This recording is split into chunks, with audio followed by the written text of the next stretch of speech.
Okay, so hello everyone. Yeah, my name's Jacob. I'm the PhD student on FluCoMa, and I'm a musicologist. So a few people have come up to me in the last couple of days and said, "But what do you do? You're a musicologist. What the hell's going on?" So I thought I'd just start by saying a quick word on what I think musicology is and what I do. So basically, I think that musicologists propose listenings to pieces, and much like in mathematics, in order to do complex operations, we have to write things down and formalize and abstract and things like that. And even though there are some people who have very developed mental arithmetic skills, I think with musicology we can access listenings that wouldn't be possible just by listening with our ears. It's one listening proposed amongst others. It's not the best listening perhaps, but a listening none the same. So, fluid corpus manipulation for musicological analysis, which sounds awful but is actually fairly interesting. I thought I'd start by talking about my research project in general, just to give you a bit of context to what's going on. So obviously I'm here to track the creative process of the 8 composers who are on the project, and to do that I've chosen to adopt the perspective of an analysis of instrument making, because you're all more or less instrument makers. And this is going to happen in 2 parts. So a first part that I'm calling a cartographical analysis, which aims to map the sonorous and aesthetic possibilities and potentialities of an instrument. So basically focusing on the instrument itself.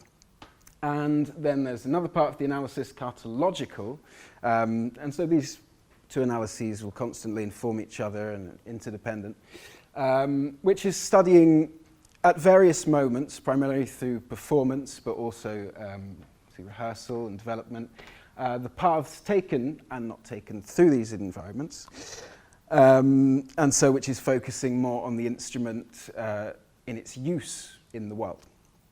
And to articulate this, I'm thinking these things around 2 key notions, which are logics of fabrication, which kind of stems from reading Thor Magnusson's stuff and Bernard Stiegler's things, with the kind of idea that musical thought is embedded within instruments and that instruments grammatize musical thought.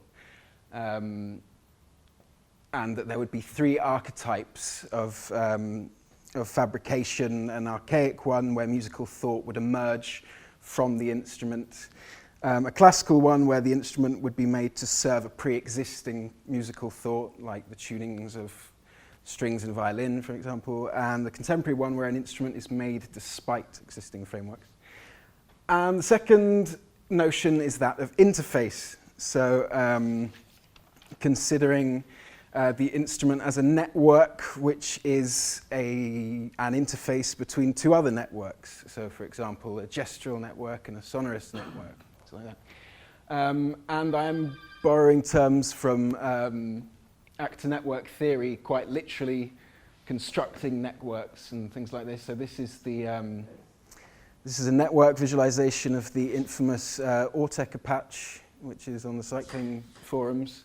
And at least the Max patches, but possibly also, hopefully, the super colliders will also get their own network visualization, which can be quite a nice thing to see. But I won't be talking about that today, because it doesn't actually use the FluCoMa tools. Yeah, I'm just going to show a few tools that I've been creating that happen to use the FluCoMa tools that help me in my analyses.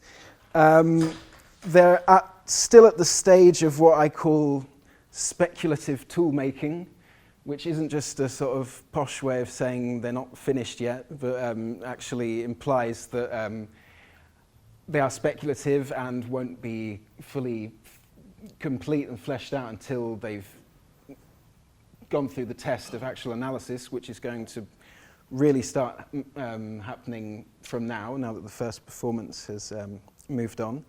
And I will just warn people that I'm not a proper programmer. I have quite a disparate programming practice sort of across Macs and JavaScript and Python, but I'm a master at none of these things. So I'm going to talk about two things that I have done, that I am doing, and maybe another thing that I would like to do using the FluCoMa tools, which each try and tackle a problem. So the first one is the problem of how can we discover and explore all the sonorous potentialities of a musical instrument or of an effect.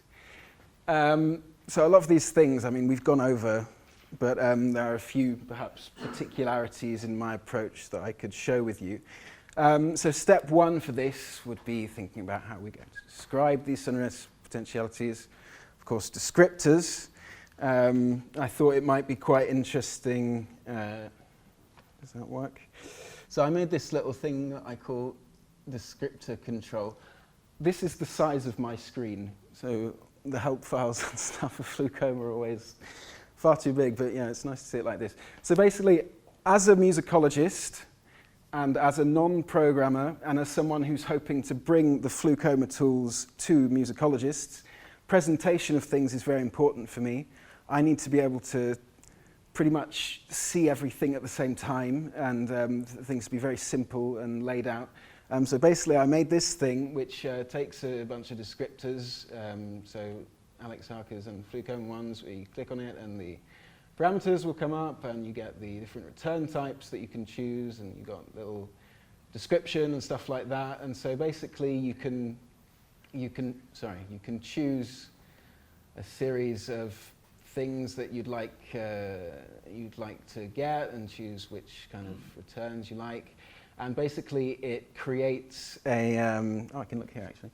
It creates a command string, which can also just be saved to file, which goes into this describe subpatcher, which just routes things. So it does it all for you, and it's very simple. And so, and then you can get your things, and that's all good. So then I run that through this. So I'm using, at the moment, to do some tests, parts of Mr. Constanzo's performance patch. So this is just one of the effects, the cloud effect. Basically, I'm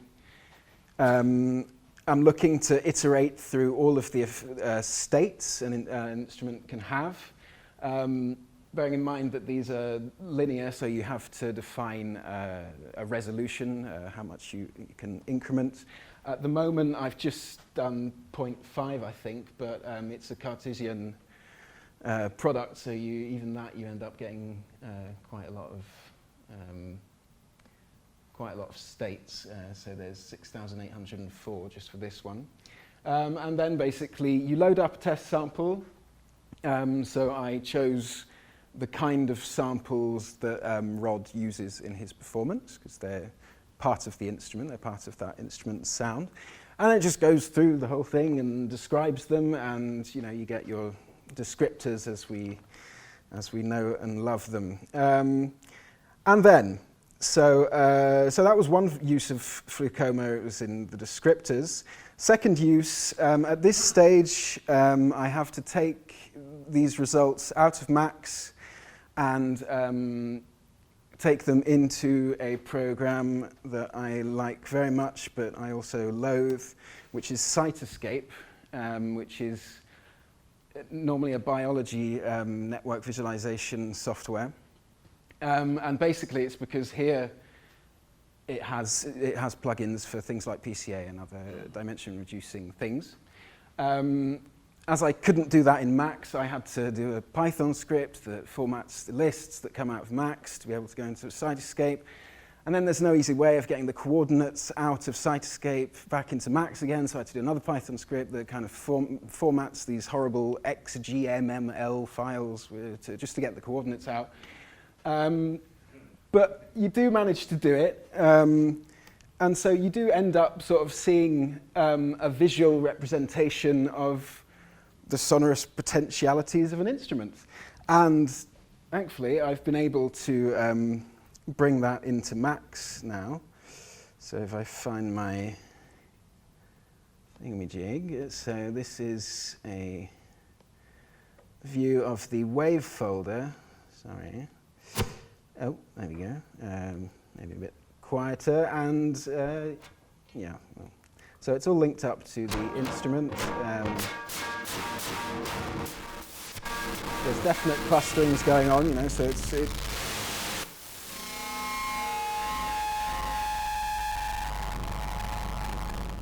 very nice. So it's worked, you know, but it was just a headache to have to go through Sitescape and stuff. So having these kind of things directly in Max is obviously going to be really brilliant.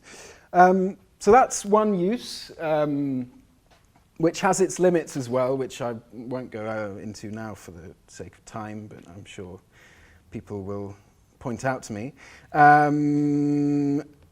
Another use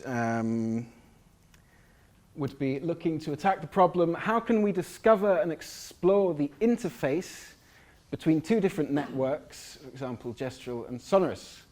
So the 4 steps here are going to be capturing and recording these networks. So I actually tested this with video games because they gave me a gestural object that had meaningful input that produced sound that.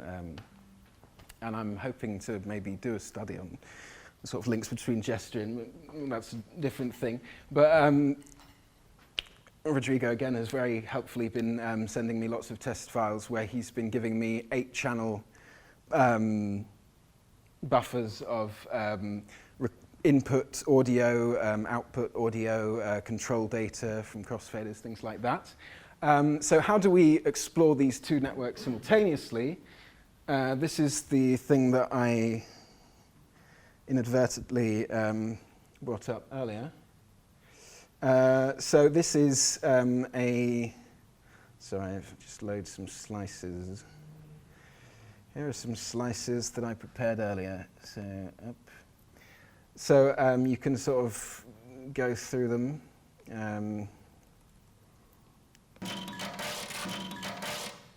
This is something that is working quite slowly that I think Owen may be optimizing at the moment.